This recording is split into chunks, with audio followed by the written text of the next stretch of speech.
Mesdames, Messieurs, je suis ravi d'animer cette plateforme d'échange que nous offre le président national du mouvement patriotique pour la prospérité du peuple, le MP3, c'est un parti politique. Il s'agit bien de Hiram Samuel Eoudi, qui est ingénieur, chef d'entreprise, homme politique. Il a été candidat à l'élection du président de la République le 12 octobre 2025. Binuzwan est heureux de l'accueillir ainsi que l'ensemble de ses équipes. Et à cette élection du 12 octobre dernier, il a été présenté comme un homme de conviction et d'action. Il s'est engagé à porter la voix du peuple et à défendre les valeurs qui rassemblent les Camerounais, à savoir la justice sociale, l'innovation et le progrès. Certainement, l'élection du président de la République en 2025 est derrière nous. On a pu faire une évaluation, voir ce qui a marché et ce qui n'a pas marché. Monsieur le Président, on sait qu'en 2018, vous étiez avec le candidat Keremouna et l'idée d'avoir une candidature consensuelle a germé. Malheureusement, cette idée n'a pas prospéré. En 2025, on est revenu sur cette question-là. Non plus, on a eu une solution. Bien au contraire, on a eu le sentiment que les positions des uns et des autres s'éloignaient au point que finalement, on aura 47% pour l'opposition camerounaise et 53% pour le parti dominant. Alors vous particulièrement, vous êtes très proche du président du SDF, le candidat Joshua aussi. Pourquoi vous ne l'avez pas approché? Pourquoi vous n'avez pas approché les autres pour que, à la fin, qu'on puisse avoir un candidat consensuel de l'opposition? Alors, confidence des confidences, je pense, et je ne trahirai pas les autres, que je suis le candidat parmi les 12 ou les 11, puisque je parle de ceux de l'opposition, qui a fait le plus de démarches envers les autres. Et je l'assume pleinement. J'ai discuté avec l'honorable Joshua aussi. C'est l'un des premiers candidats avec lesquels j'ai discuté. La position que l'honorable Joshua aussi m'a donnée en privé, il l'a réaffirmée en public. Il n'était pas en faveur du principe de la coalition. Il me l'a dit, si nous sommes candidats, ça veut dire que chacun de nous estime qu'il a les armes pour renverser le régime RDPC. Allons donc chacun faire preuve de notre force à la bataille. Donc c'est la raison pour laquelle il n'y a pas eu cette alliance-là. Il y a au moins 2 autres candidats avec lesquels nous aurions pu en avoir, parce que les discussions, de mon point de vue, étaient suffisamment avancées. Le candidat du FSNC, je dépose mon dossier de candidature le 21 octobre à 15h, le 21 juillet, excusez-moi, 2025, à 15h, et quelques minutes après, je suis au domicile du ministre Tiroma, avec qui nous avons eu une très longue discussion de près de 2h30 avec l'ensemble de mes équipes. Nous avons donc commencé à mettre un cadre qui aurait dû permettre que 5 jours après l'ouverture de la campagne, nous ayons une déclaration commune. Mais il y avait des exigences de part et d'autre qui n'ont pas pu se faire. Nos équipes se sont déplacées à Bafoussam lors du meeting qu'il a tenu à la région de l'Ouest. Ça ne s'est pas fait. On s'est revu quelques jours à Douala après, ça ne s'est pas fait. Et puis finalement, il est reparti vers la partie septentrionale du Cameroun sur la dernière semaine de campagne, alors que moi j'en revenais. Je ne sais pas si je vais accuser le sort, mais je pense qu'il y avait tous les ingrédients pour que ça se fasse. Malheureusement, ça n'a pas été le cas. Ça aurait également pu être le cas avec le président du PCRN que j'ai rencontré personnellement. Ce sont les leçons que nous tirons. Comme je l'ai dit, les leçons de la nécessité de préparation, la préparation individuelle de chacun des candidats, mais les préparations de concertation et de coalition, elles également, doivent se travailler bien avant l'ouverture de la campagne présidentielle. C'était une première pour nous. Nous en tirons les leçons, nous ne les désespérons pas, mais je dois rappeler que l'opposition camerounaise, c'est quand même globalement 29% en 2018, 47% en 2025. Il y a une gradation. Ça veut quand même dire qu'il y a une évolution et je suis confiant qu'à la prochaine présidentielle, ce sera la bonne. Vous n'avez pas, au mois d'octobre 2025, la capacité légale de vous porter candidat à l'élection présidentielle parce que le MP3, vous étiez secrétaire exécutif à l'époque et il n'avait pas d'élu. Exactement. Pour cette raison, vous vous êtes rapproché du FDC d'Emilia Tangana, qui est un parti politique. Et c'est ce parti-là qui a porté votre candidature. Mais une fois encore, ça ne s'est pas bien passé parce qu'au lendemain du scrutin, il y a eu beaucoup de choses qui ont été dites. On peut en parler maintenant. Qu'est-ce qui s'est passé? Alors, 2 choses. Nous ne sommes pas seulement rapprochés du FDC. Lorsque nous avons pris la décision de porter notre candidature à l'élection présidentielle, nous avons étudié l'éventail des partis politiques qui pouvaient nous permettre d'être investis.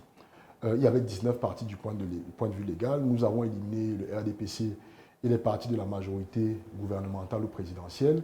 Nous avons éliminé les partis d'opposition qui avaient déjà annoncé porter l'un de leurs militants comme candidat. Et donc, il nous est resté 6 ou 7 options, parmi lesquelles il y avait le FDC, mais il y avait aussi le Manidem, avec qui nous avions eu une discussion avancée. Il y avait le MCNC, il y avait le PAL, il y avait le MPCN.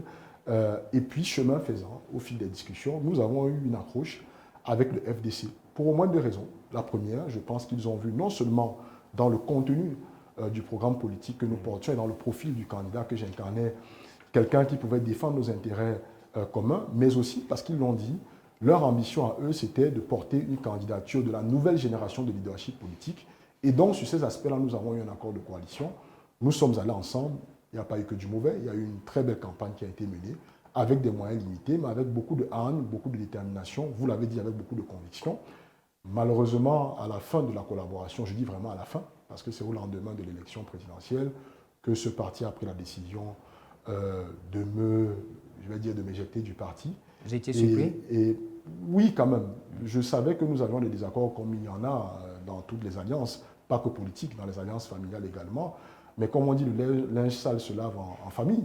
Donc je ne m'attendais pas à ce qu'il y ait, dès le lendemain de l'élection présidentielle, à 9 h le matin du 13 octobre, des déclarations sur lesquelles je ne reviendrai bien évidemment pas. Mais je pense qu'ils n'honorent pas le nouveau leadership politique qu'on a voulu incarner et vendre aux Camerounais. Donc j'ai pris acte du fait d'avoir été radié du FDC. J'en ai tiré les conséquences. Je me suis retourné vers mon appareil politique initial qui m'a accueilli. Et donc, nous sommes allés à la préparation du congrès de Bana qui m'a permis de reprendre les rênes de ce parti-là. Moi, je continue de remercier le FDC de m'avoir offert cette opportunité-là et je leur souhaite bonne chance pour les élections locales à venir. L'élection présidentielle, vous êtes d'accord avec moi, a laissé beaucoup de traces. Il y a eu des actes de violence qui ont été posés, tout le monde l'a vu. La radicalisation de celui qui a porté la 2e place, je vais parler du ministre Issa Chiloma Bakari, s'y allait depuis quelques jours comme étant en route pour l'exil aux États-Unis après le bref séjour en Gambie. On a vu également que le discours de la haine, l'extrémisme violent, le repli identitaire sont entrés en jeu et on n'a pas le sentiment qu'on va s'en éloigner d'ici peu. Alors, comment, au sein de la classe politique camerounaise, on pense sortir de ce schéma qui est dangereux pour la cohésion nationale, pour la survie même de notre État? La première responsabilité est celle de ceux qui nous dirigent. Moi, j'ai été clair dans mes positions au lendemain de l'élection. Quand vous êtes d'abord des acteurs politiques, mais ensuite des citoyens, et que vous allez à une élection présidentielle, vous avez le sentiment qu'il n'y a d'abord pas assez de transparence, ensuite un certain nombre d'irrégularités qui laissent croire que le résultat qui est proclamé ne correspond pas à la réalité des urnes.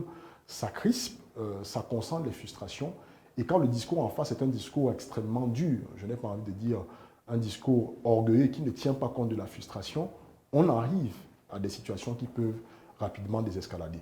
Je ne suis bien évidemment pas en train de dédouaner les jeunes qui ont commis des casses. Revendiquer ne veut pas dire brûler, revendiquer ne veut pas dire perdre les acquis que nous avons accumulés, emmagasinés au fil des années.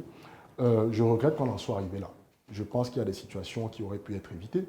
J'ai continué de réclamer, par exemple, la publication des 31 500 procès-verbaux de manière claire et transparente par l'organe ELECAM, par le Conseil constitutionnel. Mais dès que le Conseil constitutionnel a proclamé les résultats, c'est une institution légale. On aurait pensé que ça s'arrêtait et puis on tournait la page. Non, mais quand on constate des irrégularités, même dans les résultats officiellement proclamés, on constate des écarts, même s'ils ne sont pas significatifs, entre les résultats proclamés par le Conseil constitutionnel et certains procès-verbaux des commissions départementales de l'ECAM. Donc il y a lieu de se questionner. On ne peut pas simplement dire que dès qu'on a proclamé les résultats, c'est terminé. Si le peuple qui est souverain s'interroge et a l'impression d'avoir été floué, on doit lui apporter tous les éléments de clarification qui permettent justement de revenir à un état de paix. Mais au-delà, le président de la République, proclamé vainqueur, a été investi le 6 novembre. Il a tenu un discours où il a présenté notamment ou appelé l'opposition camerounaise à une union sacrée. Nous avons pris le président de la République au mot quelques jours après. Nous avons le 14 novembre. Nous avons publié un plan de refondation du Cameroun en 10 étapes. Et la première étape que nous continuons de réclamer, nous l'avons espéré lors de l'adresse du chef de l'État le 31 décembre à la Nation. La libération de ceux qui sont Nous en l'avons prison. espéré le 10 février. Nous continuons d'avoir de nombreux prisonniers camerounais emprisonnés du fait de la défense de leur opinion. À la prison de Ngoma, à Douala, nous avons 1 millier de prisonniers politiques, dont au moins 200 mineurs. Et quand je parle de 200 mineurs, c'est des personnes âgées de 16 à 18 ans. Si on veut décrisper le climat politique, on regrette tout ce qui s'est passé, mais on doit regarder vers l'avant. Je pense que l'un des premiers actes d'apaisement serait d'aller rapidement vers la libération de l'ensemble des prisonniers politiques. Sauf que ça, c'est une initiative du MP3 seul. Le Non, MP3 pas sur que. la scène politique camerounaise n'est pas seul. Pourquoi on ne verrait pas des acteurs politiques se rassembler et poser cette question-là, défendre cette cause qui est, ma foi, bonne pour tout le monde? Non, pas que. J'ai lu hier un communiqué du président du MRC, le professeur Moïse Kamto. Je pense que même de l'exil, à travers son porte-parole, Maître Alice Com, le candidat Issa Tiroma s'est exprimé là-dessus. Plusieurs acteurs de l'opposition l'ont fait. Donc ce n'est pas qu'une position du MP3. Si nous voulons aller vers la paix à laquelle semble tenir notre chef de l'État, il faut des actes et des positions claires qui manifestent cette paix-là. Donc nous avons dit l'un des premiers, c'est de procéder à la libération de l'ensemble des prisonniers politiques. Nous ne nous arrêtons pas à ceux de la crise post-électorale, il y a ceux des manifestations et des marches de 2020, il y a ceux de la crise anglophone. Il faut tous les libérer pour revenir à un climat sain d'apaisement. Mais au-delà, le président a parlé d'union sacrée, il faut donc une concertation. Mais vous faites quand même la différence entre les détenus du droit commun et ceux qui ont posé des actes reprochables. Je parle bien des prisonniers politiques. Quand M. Alain Foguet péché chez lui... Mais il y en a qui vous disent que ça n'existe pas. Quand M. Bibou Nissak est péché chez lui en plein midi avec sa famille, je ne pense pas qu'il était dans une marche. Ce n'était pas un acte de manifestation. Et je continue de le dire. Je n'ai pas parlé de M. Parfum Voum. Il y en a quelques-uns qui ont été libérés. Le professeur Abba Oyono, le président Anissé Kane est malheureusement décédé dans des conditions pour lesquelles jusqu'à aujourd'hui la lumière n'a pas été faite.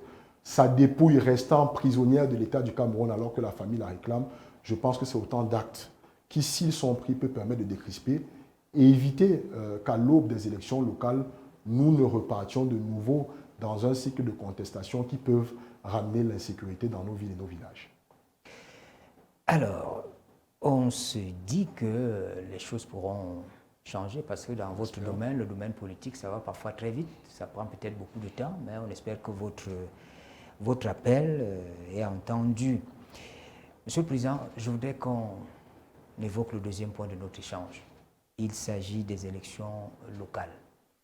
Dans son message aux jeunes, le 10 février dernier, le traditionnel message du 10 février, le président de la République a parlé aux jeunes, mais dans ce message-là, il a glissé une information importante, à savoir que le calendrier électoral va connaître un réajustement pour des raisons de contraintes, mais cela en tenant compte de nos lois, de la loi fondamentale. Et ce qui veut dire que la convocation du corps électoral qu'on attendait, il faut encore prendre qu'il faut être patient parce que ce n'est pas tout de suite. Alors, première question, le MP3 sera-t-il en course? Absolument, mais je voudrais d'abord revenir sur la déclaration du chef de l'État. Vous l'avez dit, il a parlé d'un léger réajustement dû à des contraintes impérieuses. Nous ne savons toujours pas de quelles contraintes on parle, quand on est quand même le principal garant des institutions, le capitaine du bateau Cameroun. C'est un discours politique. En période de crise, il faut dire aux citoyens ce qu'il en est. Pourquoi est-ce qu'on reporte les élections? Je pense que c'est important qu'on clarifie cette question-là. Le mouvement patriotique pour la prospérité du peuple va participer aux élections. Deuxième élément important, nous aurions dû avoir une convocation du corps électoral entre le 8 et le 10 février. Ça ne l'a pas été. Le chef de l'État nous a parlé d'un réajustement, mais on n'a aucun acte juridique, un acte légal aujourd'hui qui a prorogé le mandat des conseillers municipaux ou des députés via une session de l'Assemblée nationale. Il faut absolument Donc, un décret. Je me demande si on n'entre pas dans un cadre d'illégalité actuellement, puisque le corps électoral, à la fois, il n'est pas convoqué, mais de l'autre côté, on n'a pas le décret qui acte de la prorogation de ces mandats-là. Donc il y a un flou juridique qui est en train de s'installer. Nous espérons qu'il va rapidement être régularisé. Mais si on s'en tient au calcul qu'on est tous capables de faire, on irait vers une élection couplée municipale et législative autour du 9 août 2026 avec une convocation qui devrait arriver autour du 10 mai. Nous sommes prêts de notre côté. Nous nous étions préparés à une convocation du corps électoral en février pour des élections autour du 10 mai. Le MP3 a analysé les résultats que le candidat que j'étais à l'élection présidentielle a obtenu. Nous avons regardé les circonscriptions où nous avons eu au moins une voix, c'est-à-dire des circonscriptions où le message que nous portons, le programme que nous portons est arrivé et a fait écho. Et sur cette base, nous avons identifié très clairement les mairies que nous allons chercher à conquérir et les sièges de députés que nous allons attaquer. C'est concrètement aujourd'hui à peu près une quarantaine de sièges sur les 180 que compte l'Assemblée nationale et 90 mairies sur les 360. Nous regardons si nous y allons tout seuls ou éventuellement dans des coalitions avec d'autres formations de l'opposition. Alors, cette question autour des contraintes que nous avons, elle est débattue partout. Est-ce que vous, comme acteur politique, vous voyez qu'il fallait absolument aller à ces élections compte tenu des problèmes qu'on a connus à l'élection présidentielle? Est-ce qu'il ne fallait peut-être pas un peu apaiser? Est-ce qu'il ne fallait pas attendre compte tenu de notre situation de trésorerie? Vous savez ce qui se passe à Douala avec au port autonome et tout ça. Est-ce que cet ensemble de choses-là, ce n'est pas de nature à renvoyer un peu plus tard ces élections locales? Non, cet ensemble de choses sont les manifestations de la mauvaise gouvernance dans lesquelles nous sommes. Quand on constate que le Premier ministre doit entrer dans un conflit avec le directeur général du port autonome pour choisir quelle est l'entité qui doit procéder au scanning des conteneurs qui rentrent sur notre territoire, c'est une cacophonie qui avait commencé bien avant. On a vécu pendant 2 ans les conflits entre la FECAFOOT et le ministère des Sports sur la gestion de nos équipes nationales. Ça, on le lit encore aujourd'hui dans la question de la gestion des déchets entre le MINAT et le ministère de l'Urbanisme. Nous, c'est pour ça que nous pensons qu'il faut aller aux élections, parce que c'est justement le signal que le Cameroun étouffe, et étouffe dangereusement, et qu'il faut un nouveau leadership politique, d'abord à l'échelle locale, puisque l'élection présidentielle est derrière nous. Nous ne sommes pas fondamentalement contre le report, mais nous avons quelques questions. S'il s'agit d'une question d'apaisement, je dis on continue d'attendre des actes d'apaisement. Pour le moment, moi, je n'en vois aucun. Je ne vois pas de geste clair de la part du pouvoir exécutif qui montre que nous sommes dans une situation d'apaisement. Ensuite, vous avez parlé de la trésorerie. Je suis alors doublement inquiet. Le gouvernement a porté à l'Assemblée nationale un projet de loi des finances avec un budget de 8 800 milliards. On a eu 15% d'augmentation par rapport au budget de l'année 2025. Il semblerait donc que ce soit une nouvelle politique d'investissement qui devrait doper notre économie, permettre aux Camerounais d'avoir de l'emploi, baisser les prix des produits de première nécessité sur le marché. Mais le budget, c'est des projections, vous savez. C'est ce que je suis en train de dire. Nous sommes dans une situation où nous annonçons des chiffres pour lesquels nous ne sommes pas capables de mobiliser la trésorerie nécessaire. C'est ça notre réalité aujourd'hui. Et donc ça m'inquiète. Ça m'inquiète d'abord parce que cela voudrait dire qu'un certain nombre de promesses que le chef de l'État est en train de faire ne vont pas être tenues. Ça voudrait dire que si on n'est pas prêt pour tenir les élections en mai, je voudrais savoir si en 3 mois de plus, nous aurons mobilisé la trésorerie nécessaire et que nous serions donc prêts d'une manière magique au mois d'août pour tenir cette élection-là. Mais ça voudrait aussi dire peut-être que le plan spécial jeune de 50 milliards qui a été lancé par le chef de l'État lors de son adresse à la jeunesse, on n'aura peut-être pas les moyens de pouvoir mobiliser ce plan-là. Et donc, une fois de plus, les promesses qui ont été faites à la jeunesse ne sont pas bonnes. Moi, je pense que globalement, tout ça sont des signaux de l'incapacité d'avoir une gouvernance prévisionnelle. Nous avons une gouvernance qui est réactive et les Camerounais doivent en tirer toutes les conséquences. La vague de changement que nous avons commencé à imposer en 2025, il faut la traduire de manière concrète en 2026 aux élections locales. Donc j'appelle les Camerounais à continuer à s'inscrire sur les listes électorales puisque nous avons gagné 2 ou 3 mois de plus pour nous inscrire, à être candidat. À 23 ans, vous pouvez être conseiller municipal ou député à l'Assemblée nationale et à venir nous-mêmes incarner le changement que nous demandons, ne pas l'attendre des autres parce que manifestement, ils n'en sont plus capables. Nous recevons sur le plateau de BNews One le président du MP3, le président national de ce parti politique. Il a été candidat à l'élection présidentielle du 12 octobre 2025. Il nous fait l'honneur d'être avec nous pour échanger sur sa vision politique. Monsieur le Président, vous l'avez dit tout à l'heure, à peu près 40 sièges à l'Assemblée nationale pour le MP3, 90 mairies à peu près, c'est ce que vous visez. Est-ce que l'offre politique que vous présentez aux élections municipales change par rapport à celle qui a été présentée à l'élection présidentielle? Non, pas véritablement. Sauf que nous sommes dans le cadre de la gouvernance territoriale. C'est ce que j'allais dire, elle s'adapte. Les 12 clés que nous avons présentées, les 12 clés du programme pour libérer le Cameroun sont des axes fondamentaux de la vision du MP3. C'est-à-dire que nous avons pris le projet de société du MP3, qui est un document très large, nous l'avons synthétisé en 12 clés.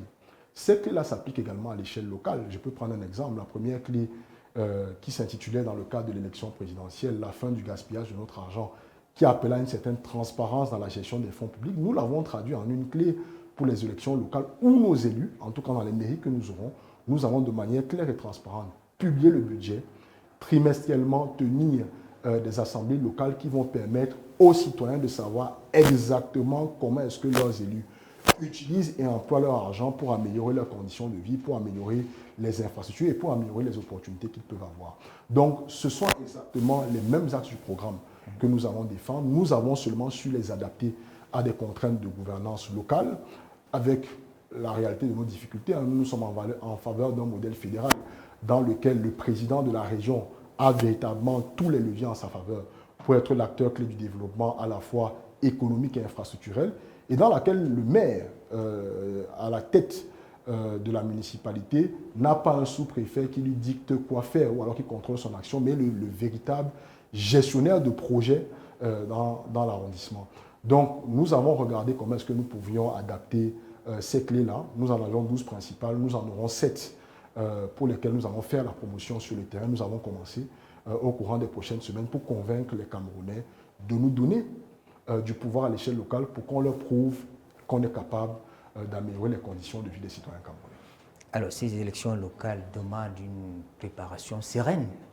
Est-ce que le MP3 a commencé à s'organiser pour la mise en place des structures sur le terrain? Parce qu'il faut aller vers les gens, parler, montrer ce que vous voulez faire, ce que vous comptez faire pour les mairies, etc. Est-ce que cette organisation est mise en place? Vous avez annoncé les fédérations, la création des fédérations. Est-ce que ça a avancé? Elle est. Sur le principe, nous avons défendu ou nous défendons à l'élection présidentielle exactement, comme je vous l'ai dit, la même politique aux élections locales, la même politique que nous avons proposée au Cameroun à l'élection présidentielle. Et sur l'aspect spécifique du découpage territorial, nous défendons une fédération avec 5 grandes macro-régions, comme on les a appelées, des macro-régions qui correspondent aux écosystèmes de notre territoire. Donc nous avons la macro-région de la forêt, celle de la côte, celle des montagnes, celle du Sahel et celle des plateaux. Nous avons rajouté une 6e fédération qui est celle de la diaspora. Et à l'intérieur de chacune de ces macro-fédérations-là, nous avons des départements. Donc aujourd'hui, le MP3 a ces 6 fédérations totalement fonctionnelles et opérationnelles.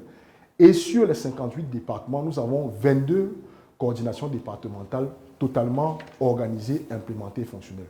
Nous sommes donc en train de poursuivre à la fois l'implémentation des coordinations départementales, mais aussi la création des cellules municipales en se focalisant prioritairement sur l'année 2026, sur les circonscriptions dans lesquelles nous allons concourir pour les élections couplées municipales et législatives.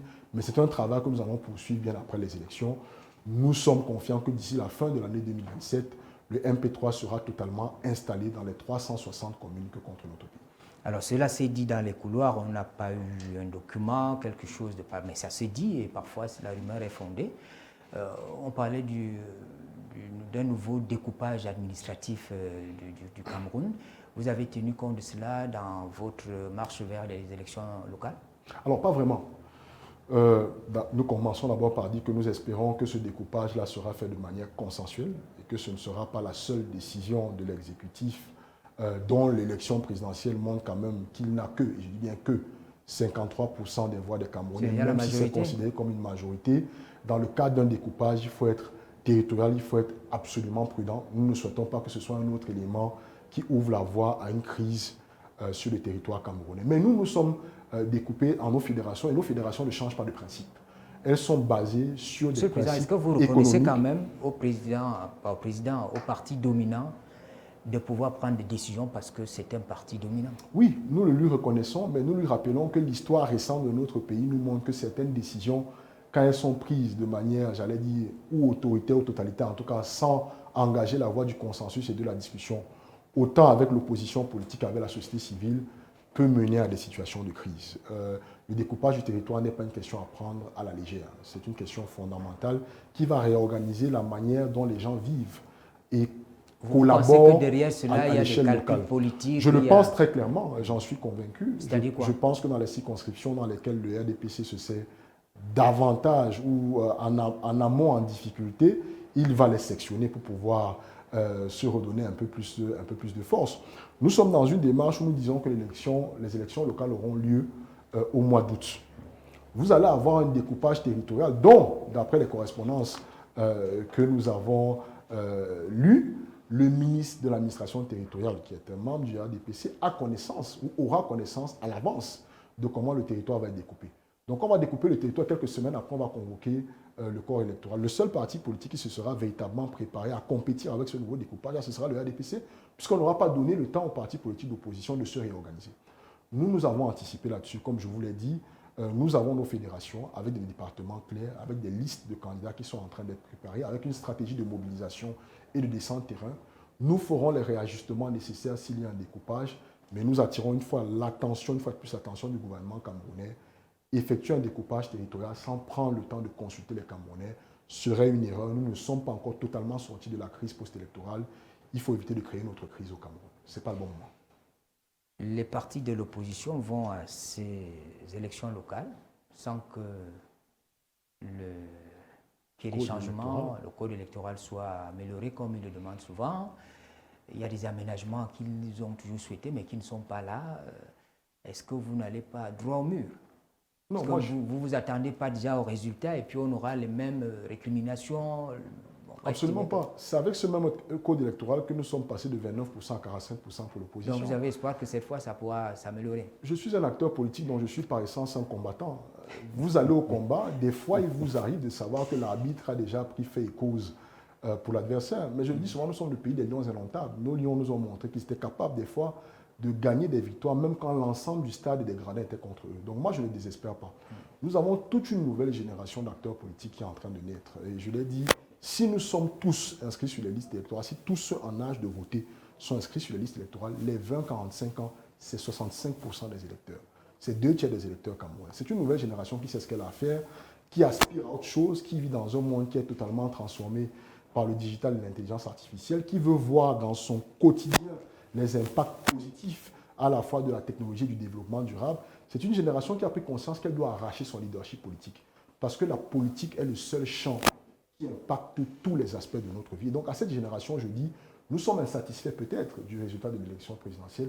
Nous ne devons pas nous arrêter là. La politique est un combat de longue haleine. Je pense que les batailles se gagnent progressivement. Et malgré le code électoral, nous devons aller aux élections locales. Nous avons les moyens, en nous concentrant sur certains territoires, d'obtenir des mairies, d'obtenir des sièges à l'Assemblée nationale pour jouer le rôle de contre-pouvoir et de se préparer pour la prochaine élection présidentielle. Je suis confiant que celle-là, nous la gagnerons. Mais il y a la question de la caution qui semble être un élément bloquant pour les jeunes, qui semble être votre cible principale. Monsieur le Président, est-ce que dans le MP3, on tient compte de cela? Vous allez certainement refaire une levée de fonds avec plus d'agressivité, avec plus d'organisation. Mais est-ce qu'on tient compte de cette question de la caution qui peut freiner l'élan des jeunes? On en tient compte. Moi-même, j'ai été candidat à l'élection présidentielle. J'ai bien dû lever une caution de 30 millions de francs CFA qui n'était pas donnée. J'explique 2 ou 3 choses à nos militants. Certains sont venus me voir en me disant justement, est-ce que ça vaut la peine de mettre 1 million de francs de notre épargne pour être candidat aux élections législatives? Je leur ai dit que ça vaut la peine. Parce que nous allons arracher le pouvoir qui va nous permettre de garantir l'avenir de nos enfants. Quand nous disons que nous nous engageons pas dans le champ politique pour protéger, pour voir nos enfants grandir, regardons comment l'état de notre pays se dégrade depuis les 3, les 5, les 7, les 20 dernières années. Est-ce que nous allons continuer d'être absents du champ politique? Donc c'est une caution que nous payons pour l'avenir, pour nous donner des chances de transformer notre pays et voilà, de garder ces enfants qui traversent la Méditerranée pour aller chercher un meilleur avenir ailleurs. Nous leur disons que nous sommes capables de construire un meilleur écosystème chez nous, avec des infrastructures qui vont leur permettre à la fois de trouver de l'emploi, mais de développer nos petites PME. Mais nous n'en sommes capables que si nous tenons les leviers de la prise de décision. Et les leviers de la prise de décision, c'est dans le champ politique. Donc oui, il vous faut 50 000 pour être conseiller municipal. Considérez que c'est un pari que vous êtes en train de faire sur l'avenir. Il vous faut 1 million pour être député à l'Assemblée nationale. Le parti, le MP3, fera sa part de travail. Vous l'avez dit, nous avons initié des collègues de fonds d'abord en interne, à travers nos militants, mais également à travers tous les Camerounais, les hommes d'affaires, les entrepreneurs, même les acteurs de l'administration publique, qui pensent que ce qu'on porte fait du sens. Nous allons leur dire, construire une dynamique prend du temps. Il faut nous accompagner à chacune des batailles de cette grande guerre-là. Et la première qui pointe son nez à l'horizon, c'est les élections locales. La politique se fait avec les contributions des uns et des autres. Nous espérons que les Camerounais comprendront qu'il faut accompagner la jeunesse. Et c'est peut-être l'occasion pour moi de faire un appel aux seniors aussi, de leur dire que la transition générationnelle dont j'entends tant parler, qu'ils répètent ça et là, il est peut-être temps qu'ils fassent un geste clair qui manifeste ce soutien-là. Si je comprends que certains d'entre eux ont des contraintes du fait de leur lien, du fait de leur appartenance, ne peuvent pas montrer le visage. Permettez-nous au moins de lever les cautions qui vont permettre à ces jeunes-là de défendre un nouveau souffle pour l'avenir de notre pays. Monsieur le Président du MP3, vous parlez des jeunes avec beaucoup d'emphase. Et on se souvient que lors de la fête de la jeunesse, vous vous êtes adressé à ces jeunes en leur disant « Préparez-vous à exercer le pouvoir ». Mais cela suppose en amont une mobilisation de ces jeunes. Que fait le MP3? Au-delà du discours politique que vous tenez, ce qui est normal, c'est votre activité, mais que fait le MP3 de manière concrète pour mobiliser les jeunes, les amener à s'intéresser à cette chose-là? C'est notre travail quotidien. Hier, nous étions à Douala, à PK10, au marché, pour mobiliser les jeunes et les femmes. Nous sommes sur le terrain toutes les semaines, au moins du jeudi à chaque dimanche, pour leur expliquer d'abord pourquoi c'est important qu'ils soient politisés, quel est l'intérêt pour eux d'être inscrits sur les listes électorales, quel est l'impact de leur vote à l'échelle locale. C'est un travail que nous faisons au quotidien. Nous avons également des formations que nous organisons ou bien auxquelles nous participons. Nous avons tenu une formation il y a 2 semaines sur les articles du code électoral, les titres du code électoral qui sont relatifs aux élections locales pour que ces jeunes comprennent déjà comment est-ce qu'on constitue un dossier, quels sont les éléments qu'il faut, comment est-ce qu'on bat campagne, dans quel délai, comment est-ce qu'on calcule les résultats des élections, parce que ce n'est pas le même mode de calcul aux législatives et aux municipales avec notre proportionnel mixte. Donc c'est autant d'outils que nous mettons à la disposition des jeunes pour qu'ils comprennent le cadre normatif qui encadre, excusez-moi la répétition, le jeu politique particulièrement à l'échelle locale. Donc le MP3 est une plateforme où on vient donner, mais aussi on vient apprendre, où on vient se constituer, où on vient rencontrer d'autres jeunes qui nous permettent d'avoir un partage d'expérience. Et donc je suis confiant que notre présence sur le terrain, qui est de plus en plus active et agressive, va leur permettre de s'engager avec nous pour qu'on aille ensemble exercer ce pouvoir-là. Il y a les femmes dans ces jeunes-là? Absolument. Nous avons 3 organes spécialisés au MP3 en dehors de notre répartition territoriale. Nous avons un organe qui s'appelle Youth for Change, qui réunit tous les Camerounais, les citoyens camerounais militants du MP3 âgés de 20 à 30 ans. Nous avons un organe qui s'appelle Women for Change, qui réunit toutes les dames. Et nous avons un organe qui n'est pas moins important, qui s'appelle Senior for Change, qui réunit tous ceux qui sont âgés de plus de 55 ans. Donc, ces 3 organes spécialisés qui travaillent sur des thématiques spécifiques de mobilisation, d'engagement, de communication et d'action, qui nous permettent donc d'associer cette tranche particulière de notre population là pour atteindre nos objectifs de victoire. Venons-en à ce qui fait la clé de votre engagement politique. Je voudrais parler ici du manifeste pour un pays juste et plus dynamique. D'après ce que nous lisons, ce manifeste repose sur 12 thématiques principales permettant d'atteindre vos objectifs à vous, les objectifs de croissance politique, au plan social, au plan économique, etc. Pour mieux comprendre, allons, Monsieur le Président, si vous voulez, étape par étape. Il faut bien qu'on comprenne. D'abord, au sujet de la gouvernance responsable et justice équitable, vous avez toujours, et chaque fois vous le dites, il y a une crise de gouvernance au Cameroun. C'est quoi la crise de gouvernance, à votre avis? Avant de parler de la crise de gouvernance, je voudrais rappeler l'esprit général de ce programme-là, parce que c'est un même esprit qui se décline à chacune des clés. Ceux qui ont fondé le MP3 sont d'abord des acteurs, des leaders des mouvements de jeunes.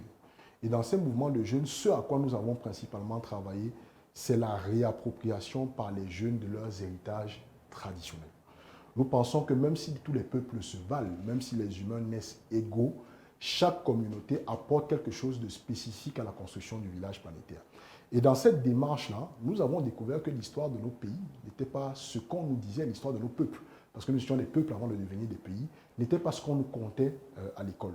Nous avons découvert des peuples qui avaient une histoire de conquête, qui avaient une histoire de victoire, qui avaient une histoire de grandeur, qui ont su, pendant des millénaires, organiser leur territoire, le gérer, se soigner, éduquer les enfants, créer de l'économie. Bref, des peuples qui avaient un certain modèle civilisationnel. Et donc, l'ambition du MP3, c'est de défendre dans le champ politique une offre, un programme qui se repose sur les héritages et les valeurs des peuples africains. Je voulais commencer par là. Et donc, ça se décline surtout, vous l'avez dit dans les propositions sur la santé, sur l'éducation, mais d'abord sur la gouvernance, parce que la gouvernance, c'est la clé. Ce qui ne va pas au Cameroun, c'est un problème globalement de transparence qui est accentué par une corruption qui est devenue systémique. Le Cameroun est le seul pays où vous trouverez des ministres qui sont aussi riches, sinon plus riches que les hommes d'affaires, ce qui est une incongruité. On a oublié que ministère veut dire servir et non se servir. Et c'est ce qu'il nous faut remettre. Et le meilleur moyen de le remettre, D'abord, nous sommes en faveur d'une réduction drastique du train de vie de l'État et donc de la taille du gouvernement. Nous ne comprenons pas qu'un pays de 30 millions d'habitants, avec tous les problèmes que nous rencontrons au quotidien, ait besoin d'avoir 63 membres du gouvernement. Nous sommes pour une équipe réduite, avec une vingtaine de membres du gouvernement, qui sont capables d'administrer et de gérer les affaires de la nation. Ces réductions-là que nous avons présentées, elles sont diverses. Hein. Un meilleur contrôle sur la gestion des marchés publics, une meilleure régulation de la mercuriale, ainsi de suite, peuvent nous permettre d'aller chercher une économie d'à peu près 1000 milliards par an. Et donc, avec deux décisions. La première, soit on réduit le budget de l'État pour ne pas avoir des lignes qu'on n'est pas capable de financer, soit on le maintient, mais ces 1000 milliards-là, on les réoriente vers l'investissement qui va permettre d'améliorer les conditions de vie des Camerounais. Les investissements sur les infrastructures de production et de distribution de l'eau potable et de l'énergie électrique, les investissements sur les routes, parce que c'est fondamental, les actes de transport qui dopent et qui permettent d'avoir une meilleure économie. Donc nous pensons qu'il est temps dans notre pays d'avoir une gouvernance de transparence, une gouvernance avec une équipe réduite qui est évaluée sur des objectifs clairs et précis qui peuvent donc nous permettre de savoir si un ministre a accompli le travail qui était attendu de lui. Ce n'est pas ce que nous observons au Cameroun depuis et je pense que c'est le moment d'offrir donc d'abord à l'échelle locale, puisque maintenant nous parlons des élections locales, à travers nos mairies, nous présenterons de manière très claire comment est-ce que nous allons gouverner avec transparence et efficacité nos territoires. Ce que vous énoncez est déjà présenté par le parti dominant. Est-ce qu'on le vit? Je ne sais pas, mais les infrastructures routières, sur l'énergie, il y a des actions qui sont posées. Vous pensez lesquelles? Vous voulez qu'on revienne sur le scandale du barrage de Natigal? Je parle des barrages, la pas route, seulement la route, celui-là. La route d'Ola-Yaoundé est un mouroir. Je ne vais pas parler de l'axe. Qu'est-ce qui doit être fait pour que peut-être ce qui existe, la manière que nous avons ces choses-là, pour que peut-être qu'elles s'appliquent. Qu'est-ce qu'il y a de particulier que vous apportez dans la gestion? Il faut d'abord changer le modèle de gouvernance. C'est ce que j'ai dit. Nous avons un modèle qui est adossé sur la transparence. Vous me parlez de transparence. Moi, je ne vis pas et je ne vois pas cette transparence dans le cas du Cameroun. Et l'un des éléments clés, c'est le dernier discours du chef de l'État. Quand vous êtes transparent et que vous venez dire à votre peuple que vous allez reporter les élections, vous lui dites exactement pourquoi vous allez reporter les élections. C'est ce dont je parle quand je parle de transparence. Quand on est ministre de la République, on rend compte de ses actions, on rend compte publiquement de l'exécution et de l'utilisation de son budget. C'est ce à quoi nous appelons nos gouvernants. Mais parce que nous savons qu'ils ne vont pas le faire, pour la simple raison qu'ils ne l'ont pas fait pendant les 43 dernières années, nous disons aux Camerounais que nous sommes des acteurs du secteur privé, du secteur public, des débrouillards. Au quotidien, nous faisons acte de transparence dans nos activités économiques. Nous leur disons, cette compétence que vous avez dans le secteur privé, dans l'administration publique, dans l'entrepreneuriat, apportez-les dans le champ politique pour qu'on puisse donc démontrer aux Camerounais qu'on est capable de gérer avec transparence et d'obtenir des résultats satisfaisants. L'argument qu'on vous oppose souvent, c'est que vous n'avez pas l'expérience de la gestion. Laquelle? Je suis chef d'entreprise depuis 15 ans. Vous peut-être, mais les autres. Mais ceux qui sont avec moi aussi, peut-être que vous n'avez pas fait attention au profil qu'on a chez les MP3. Et comme je le dis, on n'a pas que des jeunes. Et pour ça, je m'excuse. Hein. On a des seniors d'exception qui nous ont accompagnés dans cette campagne-là. Le résultat du programme dont on parle aujourd'hui, c'est les intelligences qui ont travaillé à le mettre sur la place publique. Moi, je travaille justement, je suis auditeur de formation. Mon métier depuis 15 ans, c'est de contrôler l'action des entreprises et de leur dire comment est-ce qu'elles peuvent se restructurer pour améliorer leurs résultats. Et c'est ce que nous disons que nous sommes capables de faire à la tête de l'État. Il faut peut-être qu'on ait un peu plus de profils qui viennent du secteur privé, qui s'intéressent à la chose politique, pour venir travailler avec une obligation de performance et de résultat. Le Cameroun ne manque pas d'intelligence. Il manque d'un système de gouvernance transparent qui permette à ces intelligences-là de s'exprimer. Et c'est ce que nous comptons apporter au Cameroun. Vous parlez aussi dans votre manifeste de la souveraineté économique et de la transformation locale. Il faut mettre fin à la dépendance extérieure et industrialiser le Cameroun. Qu'est-ce qu'il faut entendre par là? Moi, je suis un acteur de l'industrie et je le dis en m'insultant moi-même. Nous ne faisons pas de l'industrie au Cameroun. Qu'est-ce qu'on fait? Nous faisons de la semi-transformation puisque la plupart des matières premières, nous les importons. Et nous continuons d'être fortement dépendants des chocs des prix, des fluctuations des prix des matières premières sur le marché international. Et c'est fondamental qu'on sorte de là.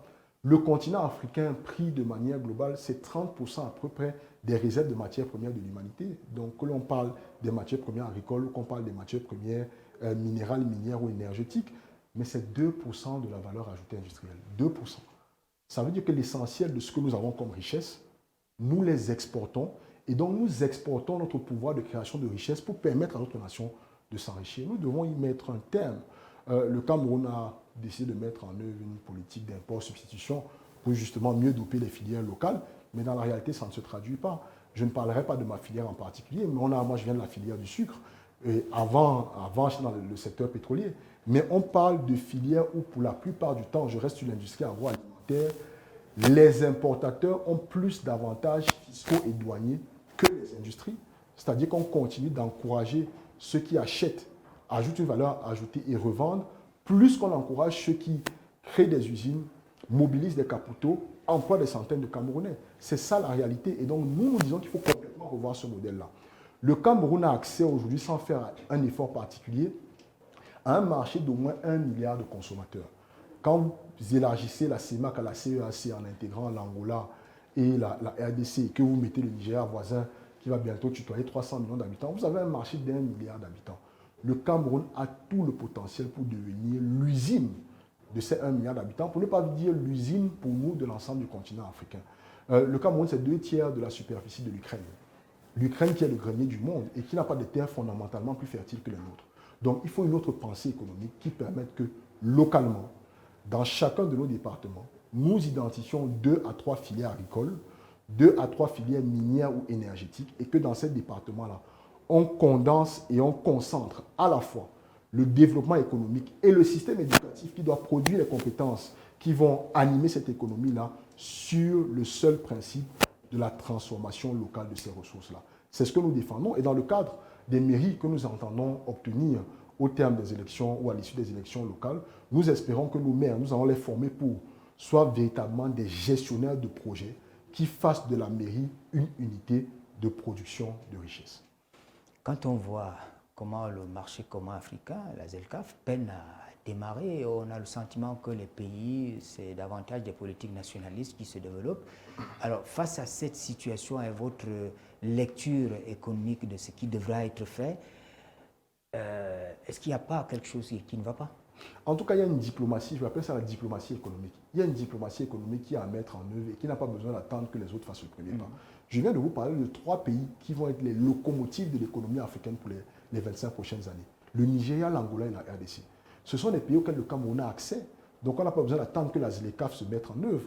Pourquoi le gouvernement ne joue pas un rôle de levier ou de pilier ou de pont entre les entrepreneurs, les acteurs économiques camerounais et ceux du Nigeria? Pourquoi mettre en place une collaboration, une coopération qui va nous permettre, nous, comme j'ai dit, d'être l'industrie qui transforme et qui produit de la nourriture pour 250 millions d'habitants. On n'a pas besoin d'attendre que les décisions soient prises à l'échelle continentale pour que le Cameroun puisse capitaliser sa position, l'accès à la mer que nous avons, ainsi de suite. Tous ces atouts naturels-là pour devenir l'un des piliers de l'économie africaine. Nous en avons toutes les ressources, qu'elles soient celles du sol, du sous-sol, mais surtout les ressources humaines et intellectuelles pour y parvenir. Notre seul blocage, c'est une gouvernance au sein de laquelle un petit nombre a pris en otage les richesses de l'ensemble de notre pays. Dans ce que vous appelez progrès social, les services publics valorisés, dans le manifeste, vous dites que les enseignants et les médecins doivent être à l'honneur. Ce n'est pas du populisme? Non, absolument pas. Parce que c'était un créneau, c'est là où viennent très vite les revendications des voix qui se portent aussi. Au-delà. Et vous pouvez avoir des militants à travers ces gens. Non, au-delà, je vous l'ai dit, nous avons un programme qui est basé sur la transmission des valeurs africaines. Et l'Afrique ancienne, qui doit revenir, accorde une importance capitale à la vie, à la préservation de la vie. Et les 2 premiers métiers, il y en a d'autres, les 2 premiers métiers qui nous permettent de préserver la vie, c'est le médecin qui donne la vie. Nous sommes nés parce qu'il y a eu un médecin qui a encadré nos mères. Et c'est l'éducateur qui permet de former les compétences, y compris de former les médecins de demain pour préserver la vie et permettre que cette vie-là soit une vie de qualité. Or, dans notre contexte, dans le cas du Cameroun, c'est devenu, je ne sais pas si je vais dire des métiers de seconde ou de troisième zone, c'est devenu des métiers que l'on a l'impression de faire, qu'on n'a pas trouvé autre chose. Et nous disons qu'il faut les revaloriser. Il faut un statut spécial pour les médecins et les enseignants. Il faut revaloriser leurs conditions de travail, les salaires qui ont connu 2 ou 3 diminutions depuis le début des années 90. Il faut les revoir à la hausse. Et on en est capable. Ce n'est pas du populisme. Je le dis encore. Si on réduit le nombre de Prado et de Land Cruiser que l'on voit circuler dans l'administration publique, si on réduit les niveaux de consommation des carburants, si on réduit les frais de mission, si on a une attention plus importante sur la mercuriale des prix des marchés publics, on est capable d'aller lever une économie de 1000 milliards chaque année. Cette économie de 1000 milliards-là, elle peut permettre de transformer la vie des enseignants et des médecins camerounais. Il ne s'agit pas d'aller chercher de l'argent ailleurs, Il s'agit de mieux utiliser les ressources que les Camerounais ont mis à notre disposition. Le MP3 veut développer l'idée d'une identité nationale. Vous êtes ouvert au panafricanisme. C'est un terme générique. Parfois on fourre. On ne sait pas exactement là où on va. Pour vous, s'ouvrir au panafricanisme, c'est quoi? C'est ce que j'ai dit depuis le début. Pour nous, ce n'est pas une fourre-tout. Moi, je m'estime être un Africain conscient de son héritage. Dans ce qu'on appelle le village planétaire, l'Africain, il existe encore? Il faut donc qu'il apporte quelque chose. Parce que les autres, ils existent. Et ils existent selon leurs valeurs. Et des valeurs qu'ils nous imposent au quotidien, que nous ne sommes justement plus capables de filtrer parce que nous avons perdu nos boussoles.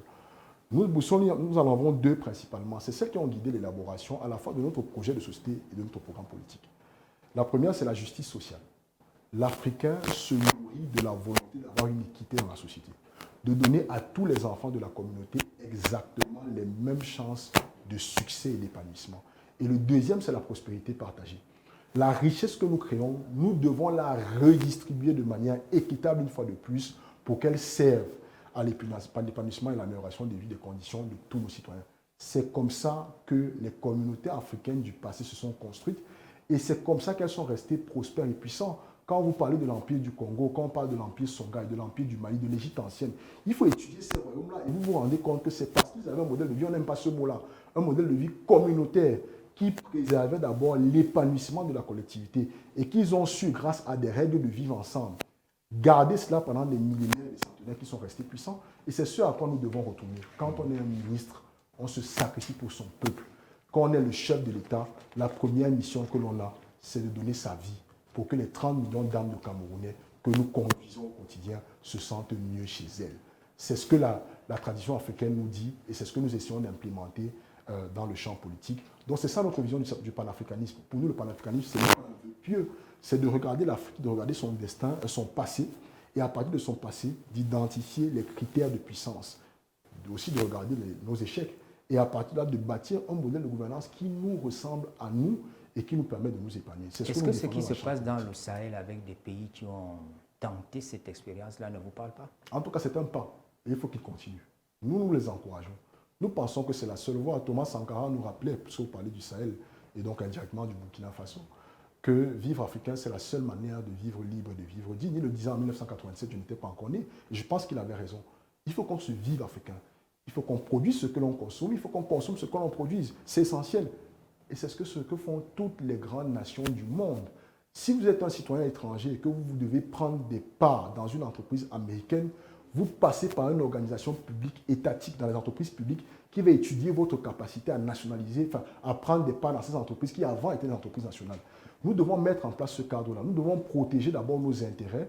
Et protéger nos intérêts, c'est préserver nos ressources. Ça ne se fait pas sans heurte, j'en suis bien conscient.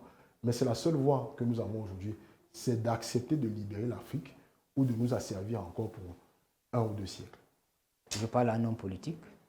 Oui. Le MP3 n'est pas seul sur la scène politique camerounaise. Il y a le parti dominant, il y a les partis de l'opposition. Qui est votre adversaire? Le RDPC, nous l'avons toujours dit, c'est très clair pour nous.